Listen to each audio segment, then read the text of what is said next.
dëgg la waaleykum salaam wa rahmatulah maa leen di nuyu bu baax di leen fay man la Mansour Sy man maay directeur général entreprise bi EMS. waaw entreprise bi siège social mi ngi nekk Kaolack. mais pratiquement ñu ngi ci régions yu bëri au moins ay 10 régions. ak ay 26 départements. entreprise bi mi ngi yëngatu ci transfert d'argent. di def distribution Canal Plus. ak di defaale assurance. activités yooyu la ñuy yëngatu. Dakar on a 32 points au niveau de Dakar.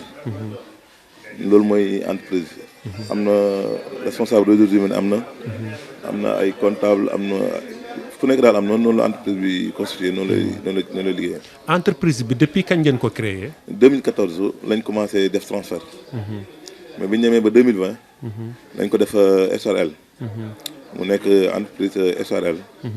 ñu commencé Kaolack mais transfert ñu ngi ko commencé depuis 2014. waaw employé ay nit. ay embauché. am ñoo xam ne ay contrat CDI la ñu am. am ñoo am ay CDD.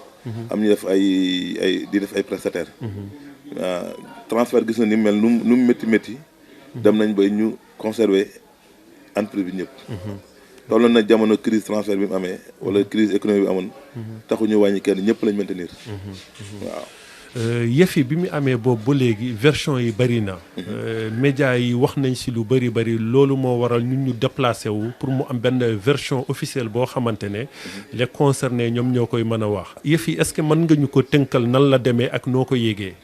effectivement man bi ma fekk Maroc mais à l'instant lañ ma informé booba ay côté 22h Maroc ça fait mi nekk fi 21h17 la ma sama benn frère koo xam ni moo nekk responsable bi Dakar responsable zone Dakar fay mi ngi amee Pikine entreprise mi ni mu liggéey Dakar dañ ko xaaj à 3 parties dañoo am zone Dakar ville Dakar 2 ak Dakar banlieue. Dakar 2 bi mooy Parcelles Pikine Guédiawaye. mu am ku ñuy wax responsable zone moom la ñuy wax Moussa Sall. mu am ensuite ay superviseurs ñetti points yu nekk dañuy doon superviseur. moom Xaasim Ba moo nekkoon superviseur u Pikine 1. Pikine 1 mi ngi concerné woon ñetti points mooy Cité Sotiba jàkkaay ndànk-ndànk ak Rue 10 fi ki ne nekkoon. Xaasim moo nekkoon seen superviseur ne ñett noonu la liggéey bi demee. vendredi ay côté 21h17 fii nekk 22h17 Maroc ci la ma sama benn frère ku ñu wax Mamor Sy moom lañ mu jógee Dakar ñu gis fay mu yuuxu mën na ko calmer lan moo xew mu ne ma Kiné lañ agressé mën na ko Kiné nan lañ ko agressé mu ne ma Kiné dee na benn xaritam ku mu ànda noonu dañu jël téléphone bi ne ma Kiné lañ ki nekk ci gisee bi lañ agressé ba rey ko mën na ko lan mu ne ma waaw sëñ bi su ma la waxee dëgg am na ñu ma fa fekkoon ñoo xam ne ay sénégalais dañoo daje woon Fès. peut-être kii bi ma def da leen a marqué ba mënu woon tenir man ñu ma xam nañ sama dëgër. dama am sama benn kii en parenthèse sama jabar dafa gaañu 2017. mu métti lool ci man ci laa jooyoon ci laa natim ci laay mujjee jooy. loolu laa jàppoon. mais lii nii moo gën a diis ci man bee. ke sama soxna la woon dëgg. mais feebar benn moment yàggut mu gaañu. après amul benn dëj laa ba léegi nii bu ñu mën a wax bu diis ci man. lu tax bii gën a diis bee. bii fay ni mu demee ku ne dañ ko agressé rey ko mu nekk sa employé. en dehors employé sax liggéey bi am na lu ñu ci mën a wax. mu nekk tamit sama jabaru pap yi ñu boole noonu sa employé ñu rey. mu nekk sa jabaru papa. ba pare ak moom tamit taxawaay bi mu am. mu nekk say liggéey. ñu rey ko sa biir place. day nekk loo xam ne nii man mënuma ko continuer mënuma ko attan. vraiment def naa yëfi xale sax. wala te ñàkk ko mën a attan jooy yuuxu lu ma mus a def lu ma mus a fàttaliku. vraiment dafa diisoon na lool loo xam ne mën moo imaginer ci àdduna dana am. moo tax mu diis métti lool ci man. bi ma ko yëgee mënuma tenir kii bi ma koy di ko wax. moom dafa jaaxle mag la moo ñu mag fuuf. mais moom it mënu tenir. làqatu la def ci biir jooy parce que fee yi kuñ ko wax nga nekk nit ku conscience doo ko attan. toute la journée toute la nuit damaa yee fanaanee jooy mënuma continuer kenn wax ak moom te jooy amut. ba ñi nga xam ne ñi ngi fekkee foofu xamante wuñu. ñoom bu ñu bisee immédiatement danañ ñëw ci kër gi jaale si. après bi ñu gisee laaj fay yi ni ñu demee. noonu lañ ko yëgee mu nekk lu terrible. En fait man li ma bëggoon xam lu waral mu rey ko il paraît que dafa am problème mu 500000 est-ce que loolu mën nga ñu ko leeralal parce que version yi dafa bari ci biir presse bi aussi encore beneen question bi ñu ne encore dafa xotti biir bi loolu tamit bëggoon nañ tamit nga leeral aussi tamit ñu ne dafa wannu lor yooyu yëpp il faut que ñu am benn version boo xamante nit ñi dinañ xam ne lii mooy dëgg bi lii moo am. waaw que dafa am problème mu 500000 mën na nekk ndax fay dafa waroon a ngénte démb mën naa am soxla ngénte mais peut-être lim ñu xamul entreprise bi moo tax comme que day door jóg bii mooy premier mois am su xamoon entreprise bi dëgg du am problème 500000. li njëkk ñoom ndawtal bi ñuy defante entre EMS mooy personne bu nekk 2500 180 minimum fois 2500 da nga dem 450000 man personnellement ku ci xaalis sama enveloppe man c'est 100000 francs bu nekkee moyennement 50000 mooy événement yu ndaw yi. déjà loolu yëpp te amoon na possibilité ne dafa soxla xaalis pour lii bu boobaa am na ñu mu koy wax am na responsable mu ngi koy wax mu dem ci comptable mu ñu wax ko ñaata mois lañ ko étalel mu bind feuille bi ñu defal ko ko. pour jox la détail bu mel noonu même pas 2 jours avant loolu dem koo xam ne nañ ko affecté Dakar mu soxla avance ki ñu ay accompagner ko benn montant dafa soxla 100000 francs comptable bi la ñu defal ko ñu oo ma jox ma expliqué ma ne ko waaw ñu defal ko 100000 francs jox ko. te ngénte moo waroon ne gën a nekk priorité. te moo tax ma ne dafa xam ne entreprise bi ak montant même bu nekkoon plus. su ko waxoon mën nañ koo régler. mais nag gëw ma ne soxla boobu moo tax mu def lii. parce que 500000 ay 300000 waru tax rey nit. 500000. 500000 laa wax waru tax rey nit. fekkee nit man dama gëm ne dama yaakaar ne nekkul bi nga koy def fekkee nit ku am conscience. waroo rey nit pour ay 500000.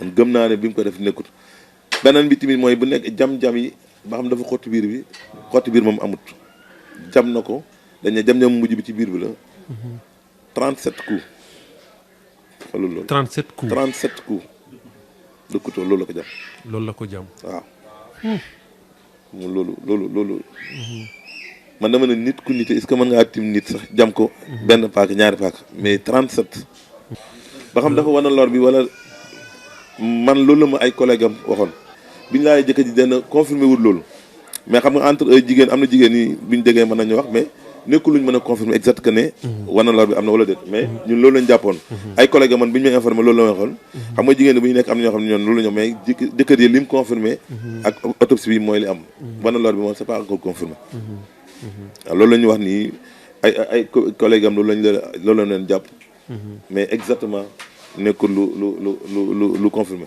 moom nangu na ne moom moo def jëf ji. non man personnellement laa wax. bi ma nekkee Maroc ñu wax ma. ma laaj sama booy bi Mam Mor. ak sama beneen frère bu ñëwoon. man maa ne commissaire entendre leen Xaasim. munu ma lu tax ma ne ko benn fay bi mu am heure boobu fa la ko war a fekk. ni ñu organiser liggéey bi. heure boobu fa la ko war a fekk. benn lan moo tax fekk ko ñaareel bi man moo ma war a informer moom moo nekk responsable bi fay amee. te informé wu ma boole ci ma oo ko toute la nuit jëlu ma la lendemain ma oo ko jëlu ma. man maa ne commissaire il faut ñu entendre kii. mu ne ma envoyé ma numéro maa ko envoyé numéro. te effectivement man bi mu ñëwee tamit ñu continuer enquête yi ñu toog ci diggante fi ñu doon Pikine. fan li ñuy wax yàlla bu loolu na la li ñuy wax ne un crime n'est jamais parfait. bi mu joxee Kiné xaalis. dafa foog ne Kiné bind ko wala bi muy def crime bi Kiné arrêté gut bien vrai arrêté gut mais am na lu mu bind ci journée bi. xaalis bi ñu ko joxoon moom superviseur bi ci jour bi dafa nekk 5,5 millions. boo xam ni comme liggéey bi ni muy demee boo soxlaa xaalis sa élément nga abul sa responsable zone. moom li mu ko abaloon da ko abaloon 9 millions. bi mu ñëwee bi ñu enquête maa ne ko bala ñoo continuer enquête bi il faut moo xam exactement xaalis bi nekkoon ci kees xam li ñu yóbbu ñaata la. lim ne ma jox naa kay 3,5 millions ma ne ko d'accord kay confirmé ko ma ne kon des na 5,5 millions non man maa ne ko ñaar nga jox Kiné mu ne ma 3,5 millions ma ne ko warul nekk loolu de 5,5 millions mu ne effectivement 5,5 millions laa ko jox. ma ne ko Kiné bindul loolu. ma ne ko Kiné 2 millions la bind nga moom nga ko jox. mu ne ma noo Kiné arrêté wut mais ma ne ko bind na loolu. kay bi mu bind moom dafa am kay bu mu bind ñoom ñëpp noonu lañ leen jox agenda journalier boo xam ne da ngay bind rapport yi ba pare envoyé ñu ko. ki ne dafa bind xaasim 2 millions. maanaam kon yow 2 millions nga jox ki ne. ma ne waa ji ci jour bi écart bi xaalis bi nga xam ne moom ci responsable nekk am na écart 3 millions 500. waaw 3 millions 500 boobu kenn xamul fu mu dugg. pour ñu montant bi exact bi dama ne enquêteurs yi montant exact mënuñu koo xam mais 3 millions 500 yi jàppal. loolu moom wóor na. loolu wóor na ma ne il faut le lendemain lundi ñu jot rapport bi mu liggéey vendredi. capital am xam nañ ko. 3 millions 500 yi mi ngi noonu 5 millions 500 yi mu ngi ci moom bu ñu defee rapprochement yi dañuy xam exactement montant bi ñu déduire ci lim liggéey. loolu mooy montant bi manque exact. wax nga ni ngeen di recruter am na ay CDI am na ay CDD mais waa ji ban base ngeen ko recruter. recrutement bi ñu def ñun rarement la ñuy jëlee CV. bu nekkoon CV on a ay tonnes. lu ëpp 150 CV ñi ngi tegu. classeur da nga jël classeur ba mu fees nga tegaat.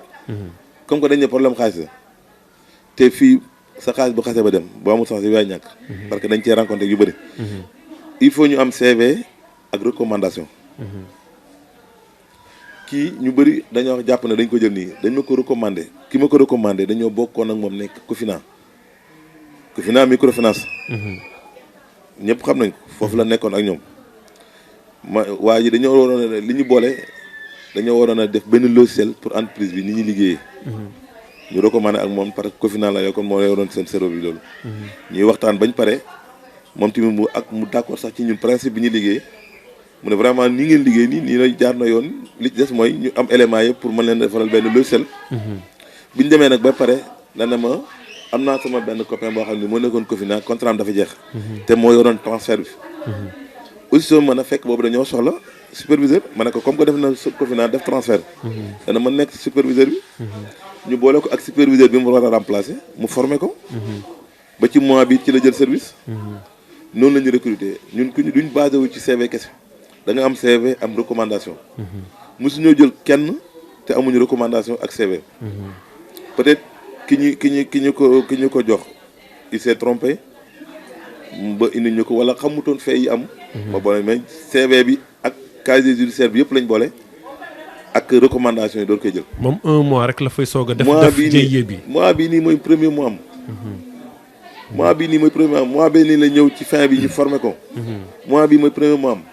liggéeyu xaalis ngeen di liggéey est-ce que mesure de sécurité yi si war yëpp caméra surveillance aussi ak vigile si porte bi genre yooyu apparemment doo leen entreprise bu ndaw est-ce que yooyu yëpp jël ngeen ko en compte. technicien bi war a mën nga ko gis léegi mi ngi fi nii dem nañ ba juba ba mu def facture proforma yi place yu des amutoon am na yu am yi amutoon moo des dem nañ ba juboo ci prix 200 000 par place moo war a installer yëpp caméra surveillance am. mais jàppoo ne bu amoon vigile lii mënoon na ñàkk.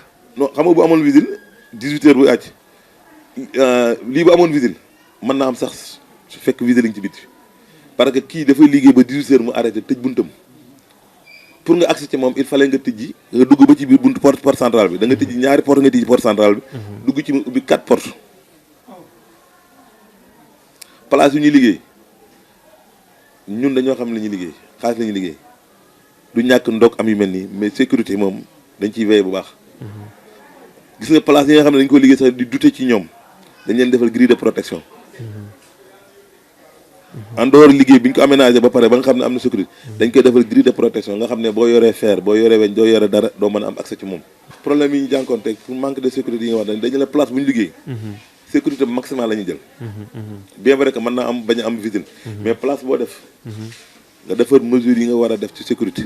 ba pare defar grille de protection pour sécuriser ko. loolu vraiment tey jii nii ki ne fi mu nekkoon. kenn mënu koo agressé ku dut ku fa xam ku fa bokk. su liggéey ba 18 heures day arrêté porte centrale bi lay tëj. pour nga ñëw fëgg ko da ngay nekk yow nga xam ne ci biir nga bokk moo xam ne yow la mu doon la ubbil.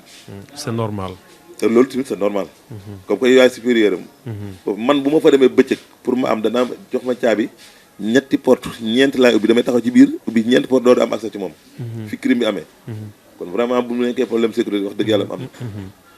waaw gis nañ ne weekend bi crime bi yamul si moom rek.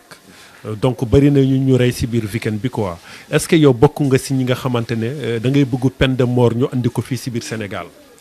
gis nga dañuy xool benn mooy boo weddee l'islam bu l'islam attee nga dëkk sa atte bopp li la ciy teg li la ci fekk mooy xoolal yëpp li nga xam ne l'islam dafa teg atte nit ñi tegaatee atte bopp xooleen après ampleur li ñu am beneen bi moo jëlal mesure xoolal dëkk yi am li l'islam attee dëkk yi koy attee nga xool boo demee lu mel ni Arabie Saoudite nga dem lu mel ni Dubaï Maroc bi moo jógee ñoom dañ naan ay problème sàcc ak yi dañ naan maanaam ay caaxaan lañ ko teg ay visites yi ñëw ay gardien doo gis ci ay place parce que dañ na xamal Maroc lan mooy seen délit bi gën a métti mooy booy naar yi këpp portable mais place nga tëj ko ñëw agression wala yow nee na loolu dañ koy dégg mais xamuñu loolu mais booy attee ci li l'islam sant seetal Arabie Saoudite doo fa dégg ku ñaan dañ ko agressé doo fa dégg ku ñaan dañoo sàcc place am mais loolu mooy bi njëkk ñaareel bi tamit mooy agresseur nga jàpp agresseur ñëw dafa rey nit nga tëral ko peine deux ans wala peine de mort wala peine boo ko mën a tëral nga toog 1 an wala 6 mois ñu gracier ko suy génne lu muy defaat yooyu moo fi am ñii rey nit ñi ñu leen di baal benn bi mën naa am yaa ko tey wala am na nekk sa nature ñu nga rey nit ñu baal nga ñi ngi ma nett Pikine koo xam ne dafa rey nit ñu bàyyi ko 6 mois ñu bàyyi ko mu reyaat xaritam yu mel noonu moo fi am boo xam ne kon yow daal boo sañoon peine de mort ñëwaat peine de mort lañ fa war a indi ku rey nit ñu rey ko ku agressé ku jam nit li lislaam gis nga li du pays islamique mais dañu am na loo xam ne ni nit ñi ñoo war a xool ñii di ko appliqué lañ am ban résultat lañ am ak yow bi ngay def ban résultat nga war a am boo xoolee ne lii lislaam ni nga santaan am na ñu ko doxal loolu amu fa yow li bi ngay appliqué bi nga teg fu mu toll ba pare tamit pourquoi rey nit yow ñu bàyyi la ngay dox te nga tey rey nit peine de mort lañu war a ku rey nit tey ko ñu rey la beneen bi mooy problème mu nit def délit dañ la war a attee li yoon tëral mais war ñaan ay preuve yi yow jox nañ la xaalis wala ñu doon liggéeyloo nga détourné xaalis ba ñu naan amoon ay preuve wala amuñ ñu wala ñu bàyyi la nga dem wala ñu naan noo mën a fayee jox la xaalis nga jël xaalis bi sànq ñu naan noo mën a fayee yooyu ñooy kon ne délit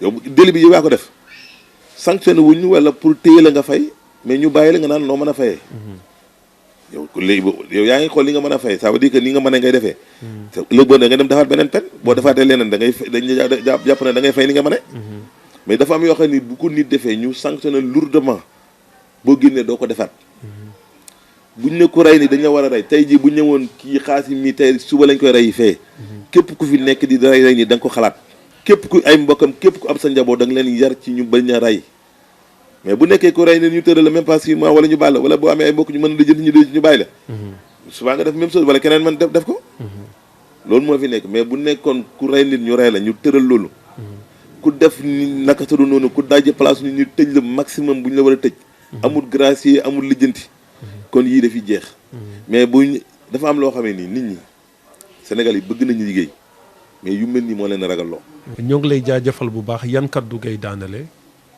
kaddu ñuy daanale daal mooy ki fi jóge ñaanal ko yàlla xare ko àjjana boroom këram ñaanal ay waajur itam yàlla may leen xolu muñ te gëm ay waajuram ay nitu diine ñu gëm nangu nañ dogal ba pare def ci fi kilifa am témoignage bu rafet bu ma papaam dolli maanaam ci ngërmaane gi mu am ci Kiné ne ma Kiné ku ko xam yow man xëy bu njëkk dana la sédd waaw di ko kooku gërëm na ko nangul na ko ak jullitam nangul na ko jaamu yàlla am jëkkëram ñu koy ñaanal mu am xolu muñ dama cee jaar moo tax ma xam maa ngi wax yenn ay kii ñu ko jege ne leen jege leen ko parce que dama xam dula parce que dama ko dund maa ngi wax na ni ñàkk sa jabar ku ko dund rek doo ko xam ku wax dama naan la yàlla boo ko xam ku mel ni kooku ku mel ni man ki ma ñàkk ku mel ni moom nga xam ne nit ñoo xam ne dañ ñëw baax dañ lay soutenir sa jëkkër fu ñu toll di la soutenir moralement di la soutenir financièrement jëkkëram topp Habib ngir am beneen bi ñu wax ci problème kii affinité bi mu amoon yaayam maa ngi wax yaayam naan ma yaayam muñal man lu may liggéey di sonn yaa tax ba vendredi bi muy xëy mi naan yaayam am na xaalis bu mu la bàyyi ci bitig bi kon ñooñu ñàkk nañ mais nag yàlla moo yor lépp moo mën lépp yàlla yàlla wuutul leen yàlla may xolu muñ fi ñu tëralee daal di fi kii mooy état bi nañ ñu dimbale na dimbale population bi dafa métti insécurité bi dafa bëri leneen li nga xam ne dafa bëri mooy mais sous-mai yi attee nit gars yi jaar lijjanti bàyyi ko mu génn loolu dafa bëri nañu ci état bi dimbale nañ ñëpp yem ku tooñ ñu ne yaa tooñ àtte la ci yoon lu ñu la war a condamné ñu ko na nga purgé ko loolu daal moom dama ci interpellé état bi ak ñëpp ñu ci mën a dox ay ONG ku ci mën a dox nañ ci dox ku def naka su noonu ku rey buñ la yoon gis nga yoon yi nit ñi tëral ay nit ñoo ko tëral dañu juum nañ ko indi peine de mort ku rey nit ñu rey la ku jam nit paaka ñu jam la ku sàcc alalu jàmbur tey ko lu ñu xayma sàcc ba nam toll bu war a dagg loxo ñu dagg ko bu ñu ko doon def benn ñaar yi jeex nit ñi liggéey argent facile dafa yomb nit tëdd ba guddi nga dem dajji place jàmbur da jël fa 2 millions jàmbur dem dafa yomb jël 5 millions dafa jàmbur nit doom nga agressé ko jël xaalisam xoolal li ñu wax ne ñun ci domaine bi ñu nekk sama benn xarit boo xam ne ñoo bokk bi ñu li ñuy liggéey ñiy ramassé agressé mu dem jël 26 millions même pas 3 mois loolu dafa yomb ci réew mi bu nekkoon ku def loolu bu ñu la jàppee sanctionné la lourdement kenn du ko def lii ñu fii daal la ñuy terminé mooy état bi nga xam ne moo ñuy def ñun ñëpp te dimbale nit ñi ci sécurité nañu dimbale ci ñiy liggéey ñu taxawu leen tey jii li may wax nii bu nekkoon ñun dañoo fauté lourdement yoon day dal suñu kaw employé donc boo leen jëlee sax lu dul yoon dal sa kaw kon ñun ñi ngi liggéey tamit di supporter nañu soutenir am na ñoo xam ne li ma la wax bëgg nañoo liggéey bëgg nañ mais dañoo wóoluwut loolu daal la ñuy ñaan état bi dimbale ñu ngir yàlla dimbale nit ñi sécurité dimbale nit ñi teg atte nit ñi atte yoon dimbale nit ñi tamit kuñ attee am na benn maara bu may terminer bu daan am yenn délits yi am ni suñ ko laajee day laaj moom bu ko leeree na moom taalibe bi moo tooñ du intervenir bu leeree na taalibe moo tooñ du intervenir day toog wala mu toog ba nga xam ne dossier bi avancé na mu doon dem nga xam ne bu demee dañ naan ko dossier bi avancé mënatu ci dara